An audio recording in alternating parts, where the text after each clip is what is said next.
पेशे से यकीनन वकील हैं।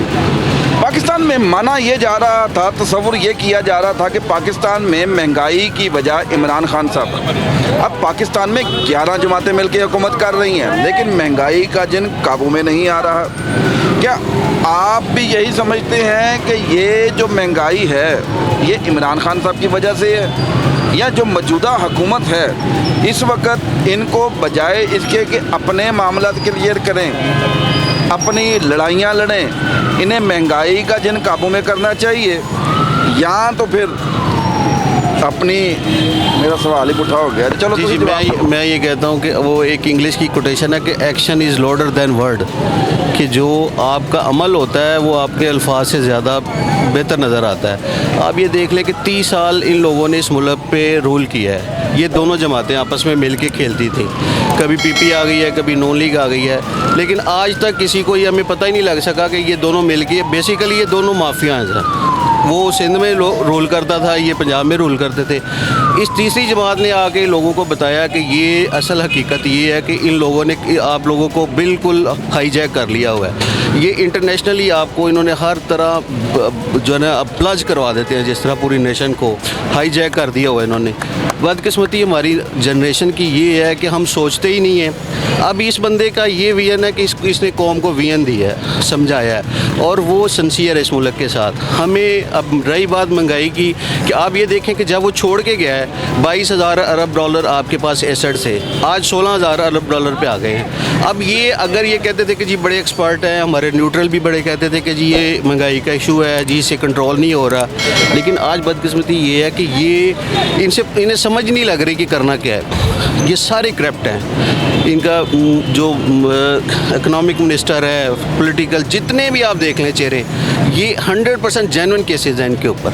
ये हमारी अदलिया को सोचना चाहिए। कौम अब समझ चुकी है इनके चेहरों को। अब वो दिन दूर नहीं है। आज श्रीलंका के हालात देख लें कि वो वही बड़ा भाई प्रेसिडेंट है, छोटा भाई प्राइम मिनिस्टर है। पाकिस्तान में वही हो रहा है। अल्लाह बेहतर करे कि आने वाले दिनों में ये पाकिस्तान की अल्लाह ताला रहमत करे इसके ऊपर, कि इन लोगों से जान छोड़ जाए। ये इस मुल्क की बिल्कुल सिंसियर नहीं है। ये बालातर हो के सारी जमातों से कि जी कोई कौन है, कोई कौन है। ये हमें अपने बच्चों के लिए सोच लेना चाहिए कि इन लोगों से अब जान छड़वानी ज़रूरी है। हर चीज़ सेटल हो जाएगी। इमरान खान सिंसियर आदमी है, उसका साथ दे। पूरी कौम उसके साथ खड़ी है इस टाइम। आज उसका मर्दान का जलसा देख ले। वो जिस शहर में जा रहा है लोग उसको वेलकम कहते हैं। तो वो मैं तो यही कहूँगा कि इकबाल का एक शेर है, क्या तायरे लाहौती उस रिस्क के मौत अच्छी, जिस रिस्क से आती हो परवाज़ में कोताही। तो हम अपने गिरेबान में देखें, हमें उसका साथ देना चाहिए। अभी ये है कि फौरी तौर पे इस क्राइसिस का हल ये है कि इलेक्शन करवा दिए जाए। अगर इलेक्शन हो जाते हैं तो कौम एक नए सेटअप में, क्योंकि अब आप देखें कि ये इनको जो कहते थे कि जी ये बडीज़ हैं, सऊदीया इनको बड़ा पैसा दे देगा, वो सलमान ने 16 मिनट इससे बात की है।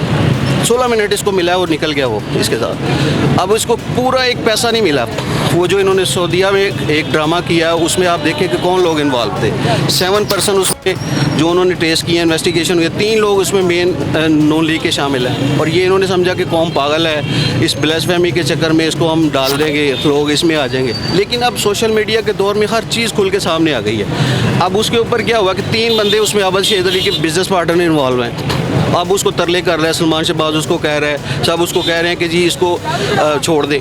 लेकिन अब उधर भी ये जलील हुए हैं जाके उस पर। वहाँ पे इन्होंने क्या किया कि कोई एक पैनी नहीं उन्होंने दिया इनको। वहाँ से अबू धाबी आए, अबू धाबी से क्या मिला? कुछ भी नहीं मिला। कोई इंटरनेशनल जब गैरों के पीछे तलवे चाटेंगे तो कोई किसी की इज्जत नहीं करता। ये अज़ल का असूल चला आ रहा है। और कौमें, नेशंस हमेशा इसी तरह बनती हैं। आप ईरान को देख लें, वो एक कौम बन के खड़ी है। जब 2000 में एट द सेम टाइम हम खड़े थे जब उन्होंने मुशर्रफ को कहा कि हम तुम्हें चूने के दौर में, ये गारे के दौर में, पत्थर के दौर में भेज देंगे, तो वो उसने स्टैंड नहीं किया। वो स्टैंड अहमदी निजाज स्टैंड कर गया। क्या हुआ है? आज वो एक नेशन है, उसको पता है कि हमने कहाँ जाना है, हमें पता ही नहीं है। खुशकिस्मती ये है कि हमारे आने वाली जनरेशन की कि इमरान ने इन लोगों को एक विजन दे दिया और इनके असल चेहरे दिखा दिए हैं। जो असल चेहरे, इनके असल चेहरे थे ना, वो आज सामने आ गए। अब मुझे ये बताया जाए कि बिलावल में क्या कैपेसिटी है, क्या करेगा। 40 साल 45 साल हमारी हो गई है, अब डबल MA, हम प्रोफेशनल आदमी हैं, हम नीचे से एक सर्कल के तहत ऊपर हैं। बिलावल ये है कि उसके मुँह में सोने का नवाला है, वो बन के आ गया, ठीक है जी, वो बाप उसका जरदारी है। अब ये टैग चेंज कर लेते हैं। अब भुट्टो का टैग, अब लीगली बताएं कि कोई ऐसा हो सकता है कि जरदारी फैमिली अब भुट्टो बन गई है, लेकिन कोई सोचने वाला ही नहीं है। यहाँ पे हम लोगों ने पट्टी बांधी हुई है, क्या हम में हमारे बच्चों में वो कमी नहीं है, वो टैलेंट नहीं है? आप उसकी ज़िंदा मिसाल देखने कि मुराद सईद एक छोटा सा बंदा था, वहाँ से उसको उठाया वो एक लीडर बन गया। ये मोहम्मद अली अहमद कौन है? इस तरह ये यार सब लोगों में टैलेंट है। अच्छा, मैं यहाँ पर आप कथा कलामी की माफ़ी चाहता हूँ, मैं आपसे एक सवाल पूछता हूँ। खान साहब बात कर रहे हैं ग़ुलामी और आज़ादी की। मुझे अफसोस होता है खान साहब ने जिन जमातों को साथ मिलाया और जिन लोगों को साथ मिलाया, क्या वो ग़ुलामी नहीं थी? MKM को साथ मिलाया, उन्होंने कहा मेरी बात मानो। परवेज़ लाई को साथ मिलाया, क्यू लीग को साथ, काफ लीग को साथ मिलाया, उसने कहा कि मेरी बात मानो। खान साहब को क्या मशवरा देंगे? अभी आपकी मैं इस बात पर सवाल पूछ रहा हूँ कि आपने कहा कि खान साहब ने अवेयरनेस दी है लोगों को, और क्या हमारे बच्चे इस काबिल नहीं हैं? और खुदा की कसम मैं खा के कह रहा हूँ कि आपके पास जितना इल्म है, आपको भी मिनिस्टर या वज़ीर होना चाहिए, आपको भी टिकट देनी चाहिए। आप पढ़े लिखे इंसान हैं, और पाकिस्तान में ऐसे बहुत से लोग पढ़े लिखे यहाँ पर घूम रहे हैं। अभी इससे पहले एक बच्चा मुझसे बात कर रहा था, उस बच्चे का मैंने इंटरव्यू पहले भी किया था। उस बच्चे, वो BA का स्टूडेंट है, BA या MA का स्टूडेंट है, और यहाँ पर चमन के बाहर वो आइसक्रीम बेच रहा है। ऐसे लोगों को आगे आना चाहिए था कि जहांगीर तरीन या अलीम खान जैसे नमक हराम लोगों को आगे आना चाहिए। इसका रिजल्ट आपने देख लिया है ना कि ये जो बना है सारा PDM देखने कब से लगे हुए थे। अब ये नो ऑफ कॉन्फिडेंस जो आई है सामने, उसमें सबके चेहरे सामने आ गए हैं। उसमें हर अदारा, मोअज़्ज़ज़ अदालतें, बड़े बड़े मोहतरम अदारे जो हैं, उनके सबके चेहरे लोगों को बड़े क्लियरली नज़र आ रहे हैं। लेकिन अभी नविश्ता दीवार पे कोई पढ़ नहीं रहा, लेकिन कौम पढ़ रही है उन सारी चीज़ों को। वो वक्त आने वाला है, इन सारी चीज़ों को समझ आ जाएगी। आप बिल्कुल बजा फरमा रहे हैं कि ये इमरान को देखें, मुश्किल वक्त में वो कहते हैं ना कि वो दोस्त संगी वो होता है जो मुश्किल में साथ दे। अगर जहांगीर तरीन इसका साथी थे, इनके साथ खड़े थे, वो तो एक मुफाद परस्त टोला था। जब मैं कहता हूँ कि इमरान ने बहुत अच्छा किया कि उसके ऊपर देखें यही लोग तनकीद करते थे कि जी आज ये शुगर माफियाज के साथ बैठा है, ये कर रहा है। आज वो देखिए असल हकीकत पे चली जाती है। हर चीज़ अपनी ओरिजिन की तरफ जाती है। जो उनके अंदर ओरिजिन था वो ओरिजिन की तरफ लौट गए हैं सारे। और इंशाल्लाह ताला ये उसको मैं कहता हूँ कि स्टैंड लेना चाहिए, और बड़ा अच्छा स्टैंड है उस बंदे का। हमेशा कौमों की ज़िंदगी में लीडर ही उसको आगे लेके जाते हैं। आज वो एक मुस्लिम उम्मा का लीडर है। उसने देखें कि जिस लेवल के उसके काम है, सीरतुन नबी पे जो उसने काम किया, आज तक किसी ने सोचा ही नहीं है। आपका ये हेल्थ कार्ड वाला सोशल सेक्टर पे, अब मैं ये नहीं कहता कि मैं PTI कि मैं बिल्कुल नहीं, मैं हकीकतन ये कहता हूँ कि ये वो चीज़ें हैं जो एक सोशल वेलफेयर स्टेट के लिए रिक्वायर्ड करती हैं। हर इंसान को ये चीज़ें चाहिए, हमारी ज़रूरियात है। आज हम महंगाई, ये डॉलर, ये सारी हमारी अपनी ये गलत फैसलों की वजह से। अच्छा नाज़िम, मैं यहाँ पर आपसे एक बात करना चाहता हूँ। नाज़िम, जिस वक्त पाकिस्तान में ये 11 जमातें सर जोड़कर बैठी हुई थी, समझा ये जा रहा था कि यार ये पाकिस्तान में आएंगे और पाकिस्तान के हालात बेहतर कर देंगे, महंगाई को कंट्रोल कर देंगे। ये जमातें आईं, जब ये जमातें आईं तो इनके मकसद ही अलग नज़र आया। बल तो आने से पहले इनके मकसद अलग नज़र आ गए थे। फलां सीट मांग रहा था, फलां सीट मांग रहा था। पीपल पार्टी कह रही थी हमारे 4 गवर्नर लगा दें, हमें फलां सीट दे दें। फलां जमात कह रही थी हमें मिनिस्ट्री दे दें। MKM जैसे कि आप माजी में आपने देखा, मुझे ऐसा लग रहा था कि यार ये इक़्तिदार की जंग है। और बाकी हकीकतन जब ये आ गए और इन्होंने आके काम क्या किए हैं?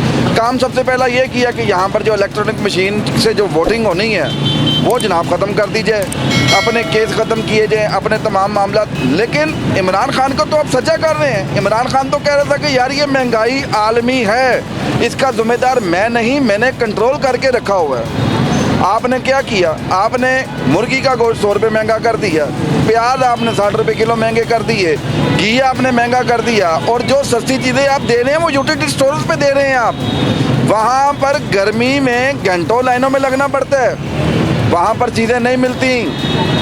मियाँ साहब, आप तहकीकात करें, आप जाकर देख लें। मैं सड़कों पर प्रोग्राम करता हूँ, मैं दिखाता हूँ कि क्या हो रहा है, ये चीज़ें कहाँ पर जा रही हैं। इमरान खान साहब ने कहा कि मैंने बारहा कहा, साजिशें रोकने वाले अदारों को, जो ताकतें मुल्क में साजिश रोक सकती थी, ये साजिश हो कहाँ से रही थी? ये साजिश अमेरिका से हो रही थी। लेकिन अगर आपने मियाँ साहब इक़्तिदार लेना था तो काम भी करें यार, इक़्तिदार। अब आप एक और चीज़ नाज़िम बताते चलो, अब ये भाग रहे हैं, अब ये कह रहे हैं कि हम जनाब यहाँ पर पाकिस्तान में इलेक्शन करवा देंगे, हम बहुत जल्दी ऐलान कर देंगे। और भाई अब भाग दौड़ संभाली है तो आप इलेक्शन करवाएं। और ये वजह इमरान खान नहीं है, ये इमरान खान के जलसे नहीं हैं। मैं आपको बताता चलूँ कि 11 जमातें मिलकर इतने बड़े जलसे नहीं कर सकी। जो एक बंदे ने इमरान खान ने इतने बड़े जलसे किए हैं कि आपकी सोच है, और मीडिया ने दिखाया भी है इसको, बाहर लोग तो दिखा भी नहीं रहे इसको। अब पहले क्या तस्वुर किया जा रहा था, पाकिस्तान में जनाब जहांगीर तरीन है, अलीम खान है, अमीर आदमी है, ये लोगों को पैसे देते हैं, लोग आ जाते हैं। अब तो जहांगीर तरीन नहीं है, अब तो अब्दुल अलीम खान नहीं है, ये लोग कहाँ से आ रहे हैं? ये सिर्फ एक शख्स के लिए। और जो MNA MPs इमरान खान साहब को छोड़ के अब उन्हें अपनी पड़ी हुई है, वो परेशान हुए में हमने छोड़ के इस बंदे को दी है। तो ये इनके ज़हन में यही था कि शायद हम अपने वोटों से बने हैं, लेकिन जवाब अवाम ने इनको दे दिया है। इसी के साथ अपने मेज़बान कामरान चौधरी को इजाज़त दें। अल्लाह हाफ़िज़।